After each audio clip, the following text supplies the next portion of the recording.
We needed it more than you.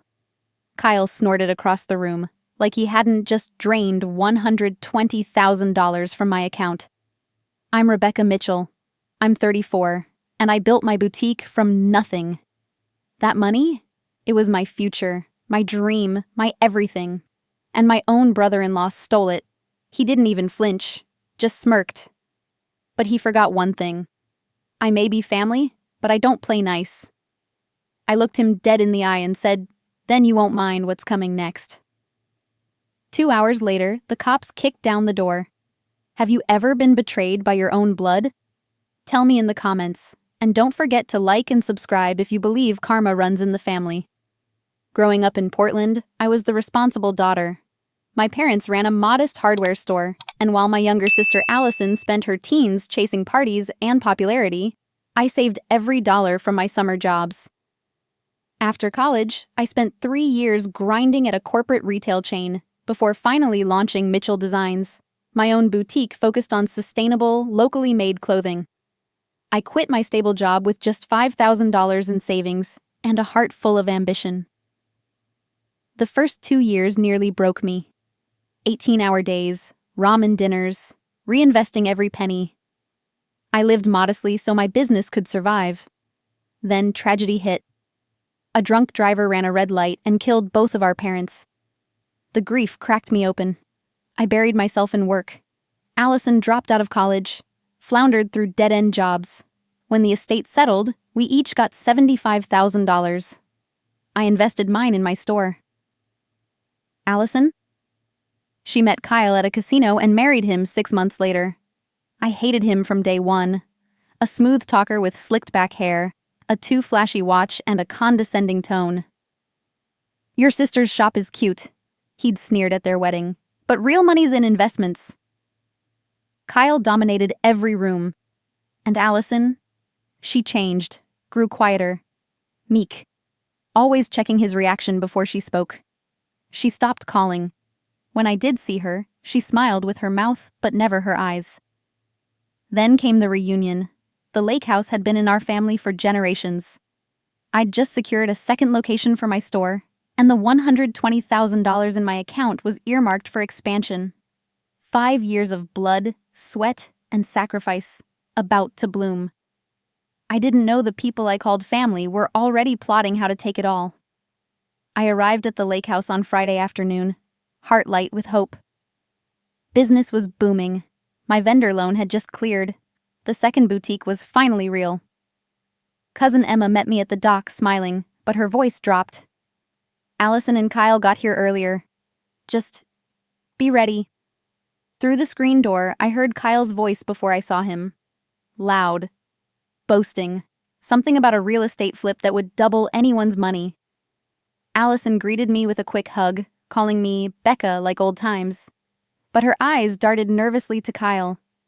The entrepreneur arrives. He smirked, raising a whiskey glass. Still selling enough dresses to keep the lights on. I smiled tightly. Actually, we're expanding. Just signed the lease downtown. In this economy? He scoffed. Later that night, I went to my room to check some emails. I noticed it instantly. My laptop was moved, the cord plugged into a different port. Just slightly off. I froze. I opened it, scanned the browser history, clean. But then came the alert. New login attempt. Failed. From an unrecognized device. My gut clenched. Someone had tried to access my account within the past hour, while I was helping prep dinner. I changed every password, enabled two-factor authentication, and locked my devices away. But the pit in my stomach stayed. The next morning I woke up to chaos. Claire, my business partner, called in a panic. "Rebecca, the vendor payment bounced. It says insufficient funds." I ran to my banking app. My fingers were shaking, checking, $0, savings, $0, business account, 0, gone, all of it, $120,000, vanished. Transferred overnight to an unknown account. It wasn't a glitch. It wasn't a hack. It was someone inside this house. Someone who knew exactly what they were doing. And my sister's husband was sitting in the kitchen sipping coffee like nothing had happened. My face must have been ghost white when I walked into the kitchen. Conversations stopped mid-sentence. "My money's gone," I said, voice hollow. "All of it." Uncle Robert stood. "What do you mean, gone?" I held up my phone. "Over $120,000. Drained overnight. Transfers to an account I don't recognize." Gasps, murmurs. Emma rushed to my side. Only 2 people stayed silent. Allison, staring into her coffee, and Kyle, arms crossed, face unreadable. "Have you called the bank?" Emma whispered. I did, right there on speaker. The rep's voice was calm, clinical. "Yes, Ms. Mitchell, several transfers occurred starting at 11:42 p.m., ending at 4:15 a.m. from a recognized device and location." A chill ran through the room. "Your password and security questions were entered correctly." That hit like a punch. This wasn't just fraud. It was betrayal. Intimate, premeditated betrayal. Someone had used my laptop, my network, my access.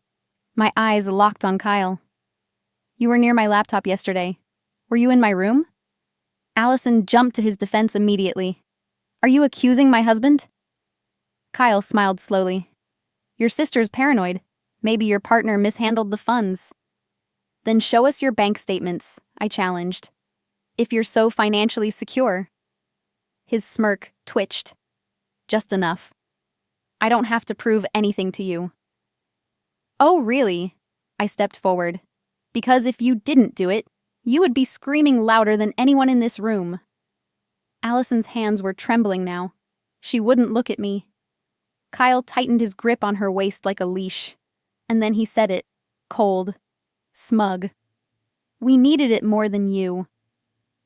The room erupted. Uncle Robert shouted. Emma gasped. Aunt Patricia started crying. I didn't. I was already reaching for my bag. "Then you won't mind what's coming next," I said, my voice like steel. The second I grabbed my phone, Kyle lunged. "You're not calling the police," he barked, reaching for my wrist. Uncle Robert stepped between us, firm. "Back off, Kyle." Emma pulled me behind her. Allison flinched, face pale, not just scared, but terrified. "Allison," I said gently, "what's really going on?" She opened her mouth, but Kyle cut in. "We're done here. Get your bags. We're leaving." "You're not going anywhere until I get every cent back," I snapped. "Or I swear, I'll have you arrested before you hit the driveway." Kyle laughed. "Good luck. That money's gone. Moved. Buried. You'll never find it." That's when the loud bang rocked the house. The front door flew open. "Police! Everyone stay where you are!" 2 uniformed officers entered, followed by a plain-clothed woman flashing her badge. "Rebecca Mitchell?" she asked. I nodded. "I'm Detective Harmon with Portland PD. We received a fraud alert linked to your accounts." Kyle went pale. "This is a misunderstanding." She cut him off. "We have evidence from your bank's cybersecurity team, account transfers, device IDs, and your face, Mr. Henderson." His mouth opened, but no words came. I pulled out my phone. "I installed security software last year after a hacking attempt. It takes photos during login attempts, tracks keystrokes, even records, access history." I handed the phone to Harmon. "Here," I said. "Clear images of Kyle using my laptop. Timestamps, IP matches. You'll find everything." Kyle's mask slipped. "You set me up." "No," I said calmly. "I protected myself. There's a difference." As the officers cuffed him, he shouted at Allison. "You think you're safe? You're nothing without me." She stepped forward, voice shaking but strong. "I was nothing to you. Without you, I can finally be myself again." Detective Harmon looked at me. "With this much evidence, you'll likely recover most of the stolen funds. And more importantly, he won't hurt anyone else." For the first time in days, I let myself exhale. It wasn't over, but I had won the first battle. 1 month later, I stood in the soft morning light of my second boutique, open, thriving, safe. Mitchell Designs had survived, not because I was lucky, but because I was ready, because I trusted my gut, and because I refused to let betrayal define me. The bank recovered 97% of the funds. The rest, covered by fraud protection. But money was never the biggest victory. It was Allison. She moved in with me, filed for divorce, and re-enrolled in school. The shadows under her eyes have begun to fade. She laughs again. She bakes again. She's healing. She told me something last night as we chopped vegetables like we used to with Mom. You were brave for protecting what you built, Becca. I want to be brave enough to rebuild myself. And she is.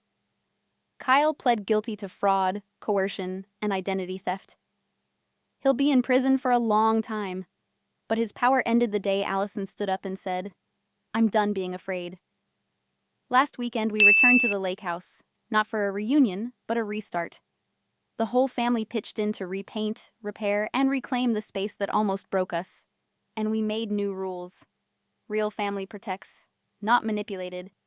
If you've ever had to cut out a toxic family to protect what you love, I see you. Drop a comment if you've ever said, enough. And if you're still gathering the courage, borrow some of mine. Because blood doesn't entitle anyone to break you. And sometimes, survival is the loudest kind of love.